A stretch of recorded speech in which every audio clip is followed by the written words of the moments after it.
చెరపకురా చెడేవు అంటారు. భారత్ని చెరపాలనుకున్నది పాకిస్తాన్. ఎట్లాగా మతపరమైన విభజన తీసుకురావాలనుకుంది. ఎలాగా హిందువా ముస్లిమా అన్నిటికి చంపినప్పుడు హిందువులలో ఆగ్రహంతో రెచ్చిపోయి ముస్లింల మీద దాడులు చేస్తారు. తద్వారా ముస్లింలు ఒక అభద్రతా భావం వస్తుంది. దాన్ని ప్రపంచమంతా చూపించవచ్చు. ఇస్లామిక్ దేశాలకి భారత్ని దూరం చేయొచ్చు. ఎందుకంటే సౌదీ అరేబియా, దుబాయ్, ఖతార్ ఇట్లాంటి దేశాలన్నీ భారత్ని ప్రేమిస్తున్నాయి, నరేంద్ర మోడీని ప్రేమిస్తున్నాయి. తమను పట్టించుకోవట్లేదు కాబట్టి భారత్ని వాళ్ళకి దూరం చేయొచ్చు. అట్లాగే భారత్లో ఇట్లాగ ఒక సెక్షన్ ఆఫ్ పీపుల్కి ఇలా అన్యాయం జరుగుతుందంటే ప్రపంచవ్యాప్తంగా ఉన్నట్టు యూరప్ దేశాలన్నీ కూడా మానవ హక్కుల పేరుతో భారత్కి వ్యతిరేకం అవుతాయని ఎస్టిమేషన్ వేసుకున్నది పాకిస్తాన్, ఆసిఫ్ మునీర్.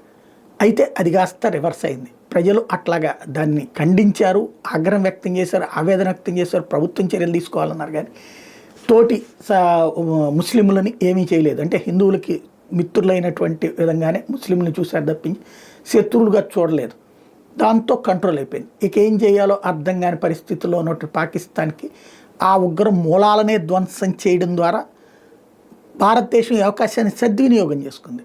ఆ ఉగ్ర మూలాలని అంతం చేసేటటువంటి చర్య ద్వారా పాకిస్తాన్ ఉగ్రవాద స్థావరాలు గల దేశమని, అలాగే వాళ్ళు చచ్చినప్పుడు వాళ్ళ అంత్యక్రియల్ని సైన్యం చేతన అఫీషియల్ లాంఛనాలతో చేయించడం ద్వారా సైన్యము తీవ్రవాదులు ఒకటేనని ప్రపంచానికి చాటి చెప్పడం భారతదేశానికి సులువైంది. అంటే భారత్ మీదన పాకిస్తాన్ వేసిన ట్రాప్ రివర్స్ అయింది. నెంబర్ 2.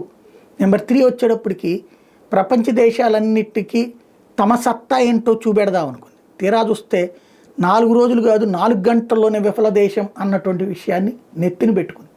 పాకిస్తాన్ ఇప్పుడు తను చేసిన ప్రయోగం విఫలమయ్యి విలవిల్లాడుతోంది.